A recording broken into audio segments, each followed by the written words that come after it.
नमस्कार, मैं हूं आशुतोष और आप देख रहे हैं सत्य हिंदी। सत्य हिंदी के विशेष कार्यक्रम श्रवण घर की खरी खरी में आपका स्वागत है। यह हमारा वो कार्यक्रम है जिसमें देश के जाने माने पत्रकार श्रवण गर्ग जी अपनी तीखी टिप्पणियां करते हैं मौजूदा राजनीतिक माहौल पर, और उनकी तीखी टिप्पणियों से ना तो सत्ता पक्ष बचता है ना ही विपक्ष, और दोनों ही तिल मिला के रह जाते हैं। आज फिर हम मुखातिब होंगे श्रवण गर्ग जी से, लेकिन हिंदुस्तान के बारे में नहीं, बल्कि आज हम बात करेंगे अमेरिका को लेकर और पूरी दुनिया में लोकतंत्र के भविष्य को लेकर। जी हाँ, अमेरिका के राष्ट्रपति डोनाल्ड ट्रंप होंगे। अब ये काफी हद तक क्लियर हो चुका है, स्पष्ट हो चुका है कि दरअसल डोनाल्ड ट्रंप ने चुनाव जीत लिया है और वही अमेरिका के अगले राष्ट्रपति होंगे। अब से थोड़ी देर पहले डोनाल्ड ट्रंप ने पब्लिकली एक्नॉलेज भी कर लिया है और एक तरीके से अपनी विक्ट्री स्पीच भी दे दी है। इसका क्या अर्थ निकाला जाए? कमला हैरिस की हार क्या इस बात का प्रमाण है कि अमेरिका एक दूसरी दुनिया में जाने की तैयारी कर रहा है? क्या लोकतंत्र को नए सिरे से अपने आप को रिडिफाइन करना पड़ेगा? क्या पुराने जुमले, क्या पुरानी कहानियां, क्या पुराने भाषाएं, क्या पुराने रेटरिक्स वो अब इस स्थिति में है कि वो डोनाल्ड ट्रंप जैसे लोगों का सामना कर सकें? और क्या यह वाकई में माना जाए कि डोनाल्ड ट्रंप की जीत लोकतंत्र की हार है, लोकतंत्र की पराजय है, और इसका कोई संदेश पूरी दुनिया के लिए है कि दुनिया के तमाम लोकतांत्रिक देशों को, तमाम लोकतंत्र में आस्था रखने वाले लोगों को अपने आप को बदलने की जरूरत है या नहीं? जानेंगे श्रवण जी गर्ग जी से। श्रवण जी, आपका बहुत बहुत स्वागत है आपके अपने इस कार्यक्रम में। मैं अभी फ्लोरिडा में उनका जो पाम बीच है वहाँ रिपब्लिकन का हेडक्वार्टर है। ट्रम्प साहब का पूरा भाषण सुन रहा था। उन्होंने दो तीन चीजें कही, मतलब ये वो ट्रम्प नहीं थे जो आक्रामक तरीके से नजर आते थे। ये बहुत ही अलग किस्म के ट्रम्प नजर आ रहे थे। ऐसा लगता था कि इस जीत ने उनको काफी बदल दिया है, अगर जो दिख रहा था उस हिसाब से कहें तो। उन्होंने एक जो चीज कही, उन्होंने ये कही कि ईश्वर ने किसी बड़े काम के लिए उनको उनको जीवन बख्श दिया है। मतलब उन पर जो हमले हुए थे जिसमें उनकी जान बच गई थी, उसके बाद उनका ये बयान था। और उसके पहले चुनावी रैलियों में या चुनाव के पहले उन्होंने अपने आप को ईश्वर का आदमी कहा था। ट्रंप की जीत में कई तरह के विश्लेषण किए जा रहे हैं। मैं पूरे दिन उन विश्लेषणों को सुनता रहा, क्योंकि मैं जो आपसे बात करना चाहता हूँ, आपके जो सवाल हैं उन पर बात करना चाहता हूँ। और आपने ये कहा कि आप पूरी दुनिया के लिए ट्रंप की जीत को किस तरह से देखते हैं, तो वो एक बहुत बड़ा मुद्दा है कि ट्रंप ने अपनी जीत को, जो अंग्रेजी में उन्होंने कहा कि greatest political moment of history उन्होंने बताया है। तो ये एक अलग किस्म की जीत है, इसलिए कि ये जीत है कि 2016 में जो उनकी जीत हुई थी, वो उस जीत से भी बड़ी जीत है ये। इसलिए बड़ी जीत है कि जो पॉपुलर वोट है वो भी, उसमें भी इनको उस समय हिलेरी को पॉपुलर वोट ज्यादा मिले थे ट्रंप के मुकाबले। तो ट्रंप को ये हिस्टोरिक इसलिए है कि न सिर्फ सीटों के मामले में, सीनेट पर कब्जे के मामले में, और हो सकता है हाउस में भी कब्जा हो जाए, गवर्नर्स के मामले में, मतलब हर तरह से अब ट्रंप के हाथ में ये है कि वो डिक्टेटर होकर दुनिया को चलाना चाहते हैं कि डेमोक्रेट बन के चलाना चाहते हैं। ये फैसला उनको लेना है, मतलब किसी और को नहीं लेना है, क्योंकि इतनी अपार शक्ति अमेरिका के इतिहास में किसी भी राष्ट्रपति को प्राप्त नहीं हुई जितनी ट्रंप को हुई है। और ये बहुत सिग्निफिकेंट है। वो सिग्निफिकेंट इसलिए है कि अमेरिका ने एक बहुत डिसाइसिव मैंडेट दिया है कि उसको किस दिशा में जाना है। इसमें इमोशंस का कोई काम नहीं रखा है, किसी ने भी काम नहीं रखा है, वोटर्स ने भी कोई काम नहीं रखा है, और वहाँ के जो अल्पसंख्यक हैं उन्होंने भी कोई अपनी को छुपाने की कोशिश नहीं की। आप जो जीत के कारण हैं उसमें आप आपने जैसे कहा भूमिका में कि भारत के बारे में बात नहीं करना चाहते हैं, पर आप उसमें कुछ भारत के तत्व तलाश कर सकते हैं। जैसे लोगों को लोकतंत्र से मतलब नहीं है, वहां लोगों को बेहतर जिंदगी से मतलब है। मतलब लोग चाहते हैं कि उनका जीवन बेहतर हो। वो लोकतंत्र को एक एब्स्ट्रैक्ट चीज मानते हैं, इकोनॉमी को और ट्रेड को एक रियल चीज मानते हैं। मतलब जिस जो एब्स्ट्रैक्ट है उसको आप बखान नहीं कर सकते कि कितना कितनी चीजें हो जाए तो लोकतंत्र हो जाएगा। पर आप इसका बखान जरूर कर सकते हैं कि आपके पास पैसा अगर है, आपकी बेहतर जिंदगी है, आपको स्ट्रगल नहीं करना पड़ रहा है, तो आप उसको इम्पोर्टेंस देंगे।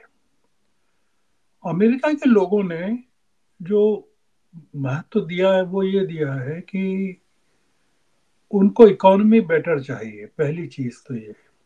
और वो ट्रम्प ने प्रॉमिस किया है, क्योंकि बाइडेन के जमाने में इकोनॉमी उस तरह से बढ़ी नहीं, आगे नहीं बढ़ी। और हैरिस ने भी कोई प्रॉमिस नहीं किया इकोनॉमी को लेकर, बड़े प्रॉमिस नहीं किए। और न हैरिस ने क्रिटिसाइज किया बाइडेन की इकोनॉमिक पॉलिसीज को।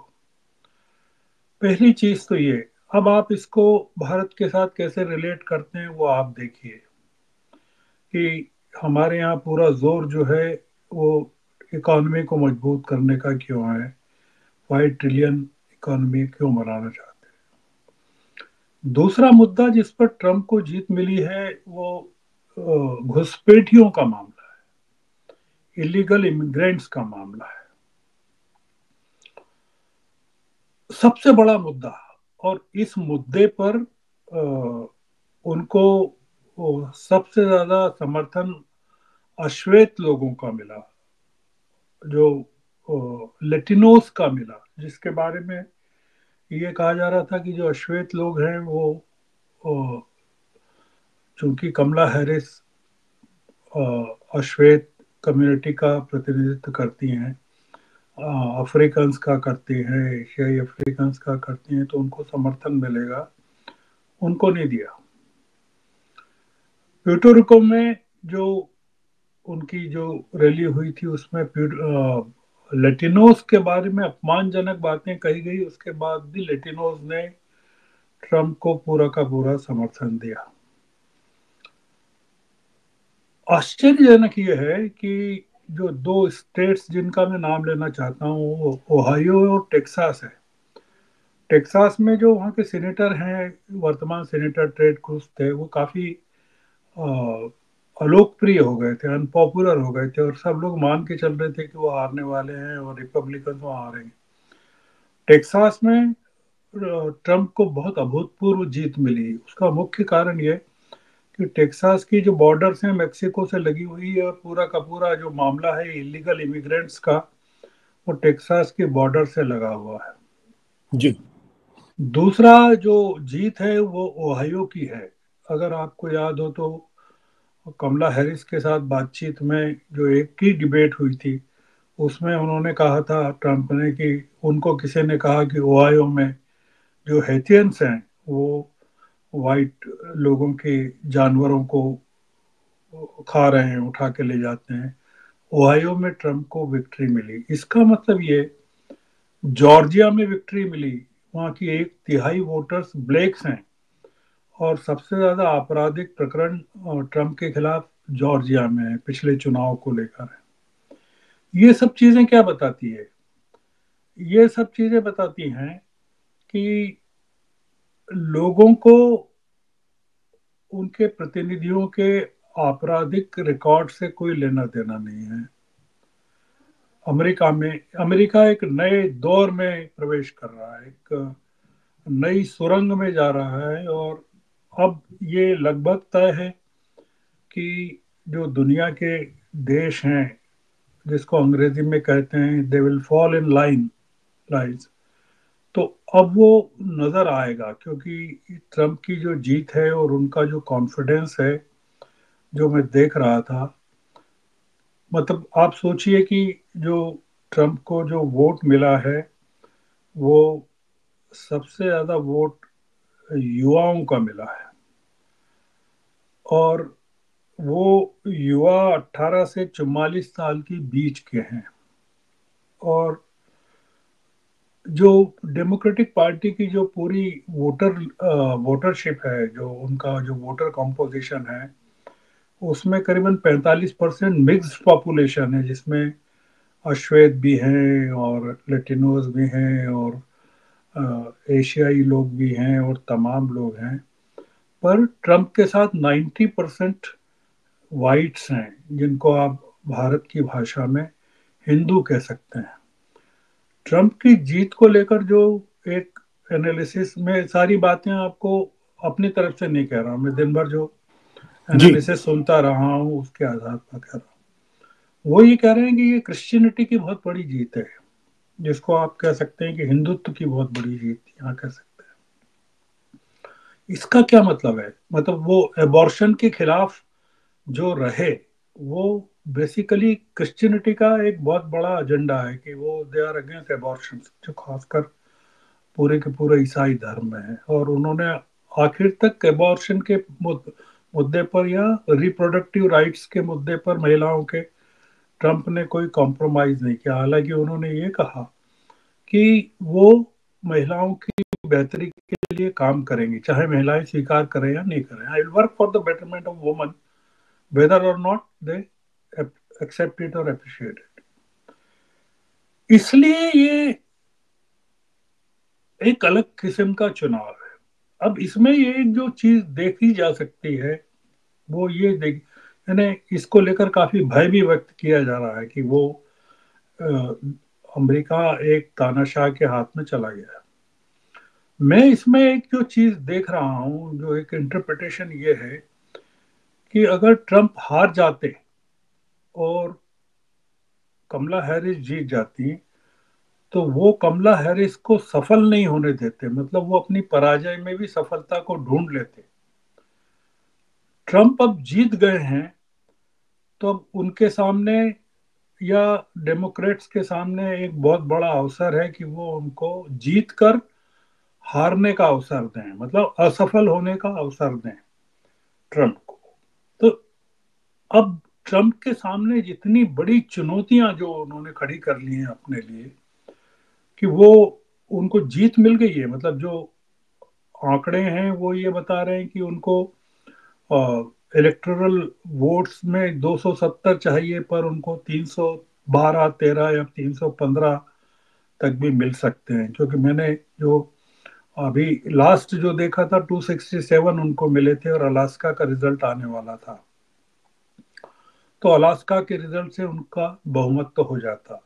हालांकि एसोसिएटेड प्रेस ने आखिर तक अभी तक उनकी जीत की घोषणा नहीं की थी। अमेरिकन मीडिया ने उनकी जीत की घोषणा कर दी थी। अब जो आपका जो मूल सवाल है, वो मूल सवाल और बड़ा है। मतलब अमेरिकी इकोनॉमी से और ट्रंप की जीत के दूसरे कारणों से, क्रिश्चियनिटी के कारण से कहें, या उन्होंने या ये कहें कि वहाँ जो पूंजीवाद है उसकी जीत है। ये एलन मस्क ने 14 करोड़ डॉलर का जो इन्वेस्टमेंट किया इलेक्शन में, और जिस तरह का इनाम उन्होंने स्विंग स्टेट्स में घोषित किया, $1 मिलियन का हर दिन के लिए, तो आप ये मान सकते हैं कि ये वहाँ के पूंजीवाद की जीत इसलिए है कि ट्रंप ने कहा है कि वो बड़े लोगों के टैक्स कम करेंगे, जबकि कमला हैरिस ने कहा था वो टैक्स बढ़ाएंगे। तो इनका ये मानना था, ट्रंप का ये कहना है कि बड़े लोगों के या पूंजीपतियों के टैक्सेशन कम करेंगे तो मैन्युफैक्चरिंग में ज्यादा इन्वेस्टमेंट होगा और ज्यादा जॉब क्रिएट होंगे। ये उनका लॉजिक है, इकोनॉमी के लिहाज से जो ट्रंप का लॉजिक है। देखिए, इसके जो इंटरनेशनल रिपरकशंस हैं वो बहुत ज़बरदस्त है। मैं इसको डोमेस्टिक जो रिएक्शन है उससे ज़्यादा बड़ी मानता हूँ। जो अमेरिका के डोमेस्टिक फ्रंट पर ट्रम्प को लड़ाई लड़ना है, वो ट्रम्प को लड़ाई बहुत बड़ी लड़ना पड़ेगी, क्योंकि कमला हैरिस ने, ट्रम्प ने तो अपनी जीत के बाद पाम बीच से, फ्लोरिडा के पाम बीच से अपना उद्बोधन दे दिया। कमला हैरिस जो उद्बोधन करने वाली थी अपने हेडक्वार्टर से, वो उन्होंने टाल दिया कल के लिए, और हजारों लोग जो आए थे, इकट्ठे हुए थे, उनको निराश होकर वापस घर लौटना पड़ा। इसका मतलब यह है कि कमला हैरिस का जब कल वहां भाषण होगा या वो अपने समर्थकों को एड्रेस करेंगे, तब उसमें वो अपनी अगली लड़ाई के बारे में बताएंगे। वो हिलेरी क्लिंटन की तरह घर नहीं बैठने वाली हैं। तो डोमेस्टिक फ्रंट पर ट्रंप के लिए बहुत बड़ी दिक्कतें होने वाली है। और एक जो नोटेबल चीज है वो ये कि ट्रंप ने अपनी जीत के पूरे भाषण में कमला हैरिस को लेकर कोई टिप्पणी नहीं की, और न ही अपने एनिमीज के खिलाफ जो जिस तरह का रेटोरिक वो करते रहे हैं पूरी कैंपेन में कि उनके खिलाफ फोर्स का इस्तेमाल करेंगे, ये जो पूरी जीत थी उसमें उनका जो सर था वो ये था कि let us work for the unity of the country. मतलब सबको साथ लेकर वो काम करना चाहते हैं। तो हम मैं जो आपका दूसरा पॉइंट था कि दुनिया के लोकतंत्र के लिए ट्रंप का क्या महत्व हो सकता है या उनका क्या कंट्रीब्यूशन है, उन्होंने कहा था कि वो यूक्रेन की लड़ाई 24 घंटे में बंद करवा देंगे। जो आज जो पूरी डिबेट्स में सुनता रहा, उसमें सबसे बड़ा मुद्दा दो थे, दो तीन तीन चार मुद्दे थे अंतर्राष्ट्रीय स्तर पर। एक तो ये था कि वो यूक्रेन की लड़ाई कैसे बंद करवाएंगे। तो क्या वो पुतिन को इस बात के लिए, पुतिन से उनके बहुत अच्छे संबंध हैं, जो अंग्रेजी में मीडिया में वहाँ कहा जाता है कि he has very mysterious relationship with Putin. तो एक तो मुद्दा ये है कि क्या कैसे वो यूक्रेन, मतलब यूक्रेन को की लड़ाई कैसे, वो कहते हैं कि मेरे जेलेंस्की से भी अच्छे संबंध है और पुतिन से भी, तो 24 घंटे में कैसे वो समाप्त करेंगे। क्या वो जो बहस चल रही है वो ये चल रही है कि क्या वो नाटो में यूक्रेन को के प्रवेश को के लिए रूस को मना लेंगे, पहला। दूसरा ये कि यूक्रेन को एक देश के रूप में आज़ाद रहने की के लिए पुतिन को मना लेंगे। तीसरा, रूस ने जो जिस जमीन पर अ, यूक्रेन की कब्जा किया है वो वापस कर देंगे यूक्रेन को। बहुत मुश्किल काम है। दूसरा जो डिबेट में बड़ा पॉइंट आ रहा है वो ये, उन्होंने कहा था कि वो मिडिल ईस्ट में शांति स्थापित कर देंगे।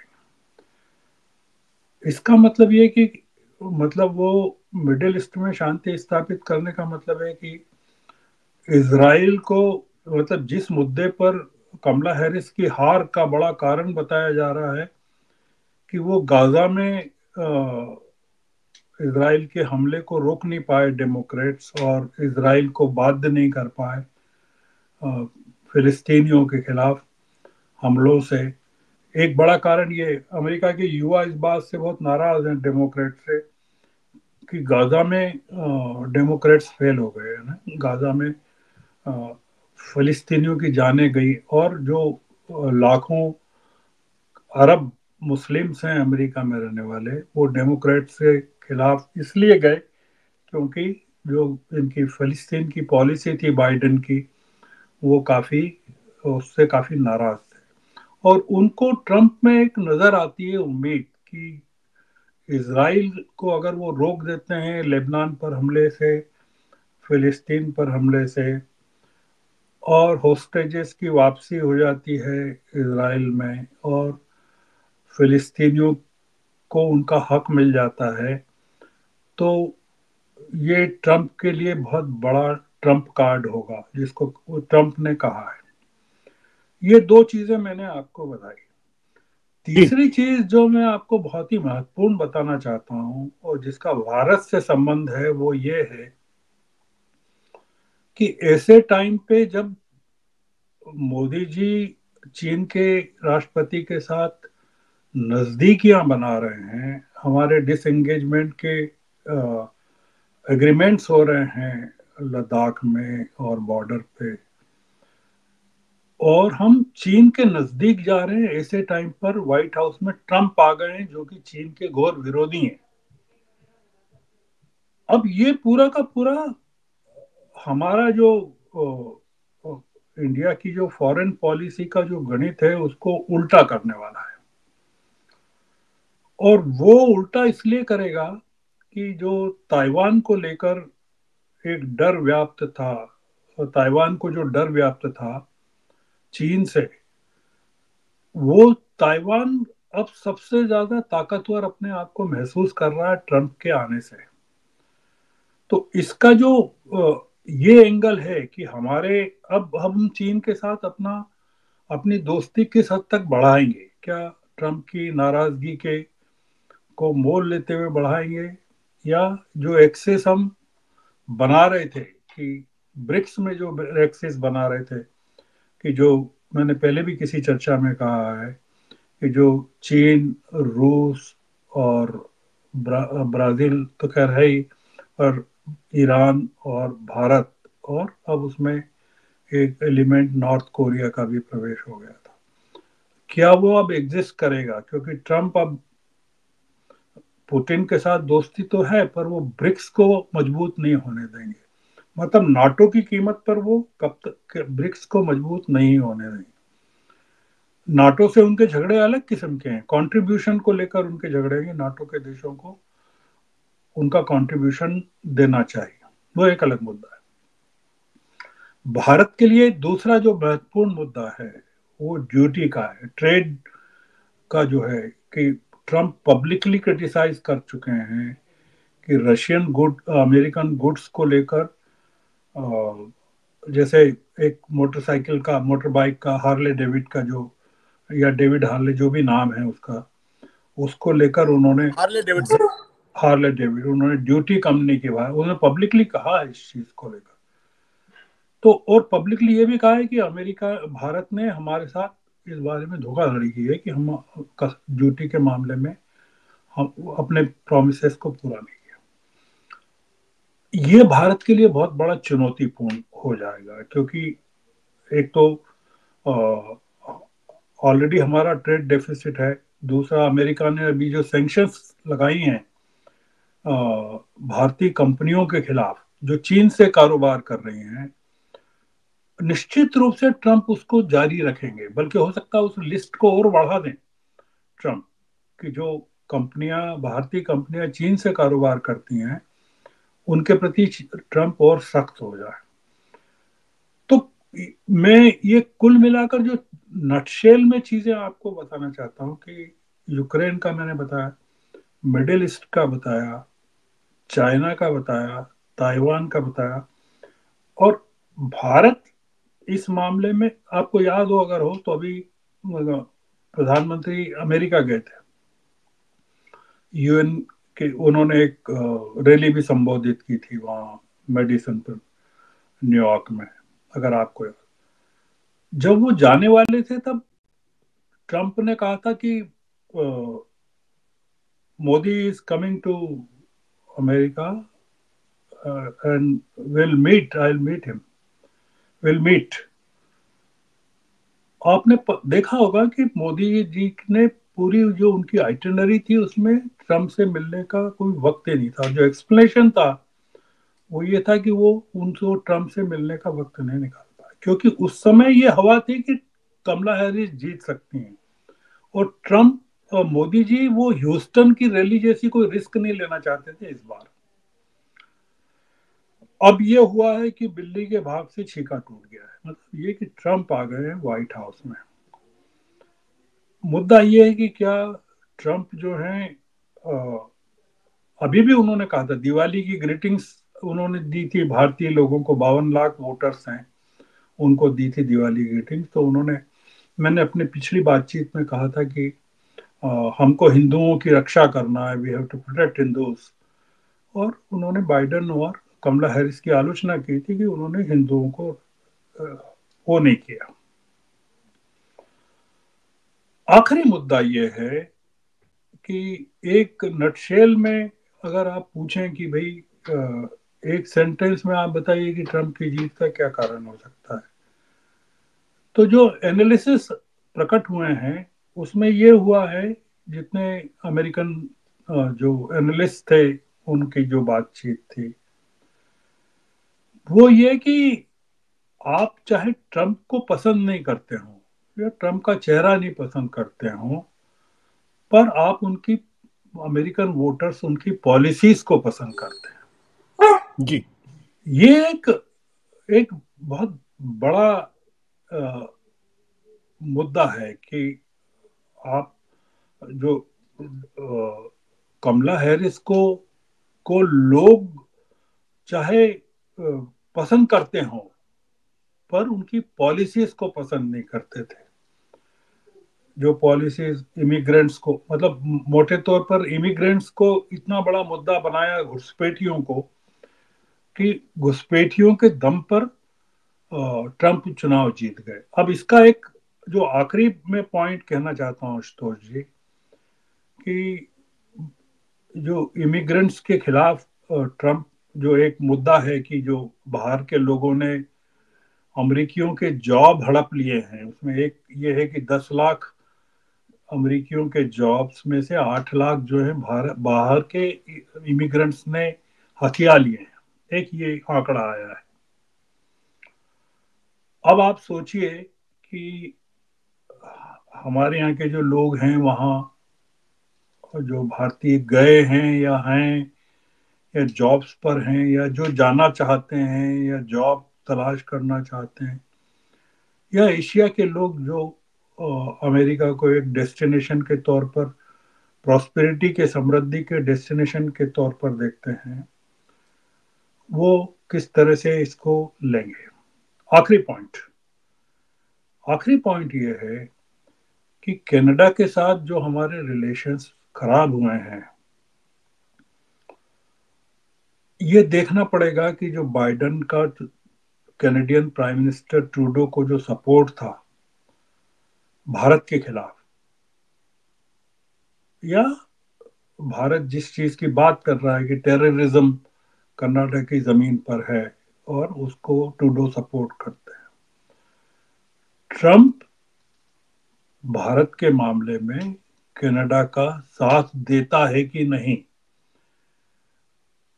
मैंने मतलब, क्योंकि आपके पास समय कम है इसलिए मैं बहुत सारी चीजें मैंने सूत्र में बताई हैं कि हमारे लिए क्या मुद्दे हैं, मैंने बताया दुनिया के लिए क्या मुद्दे हैं, और अमेरिकी लोग अब ट्रंप को किस नज़र से देखना चाहते हैं कि भैया हमने आपको जिता दिया, अब आप करके दिखाओ।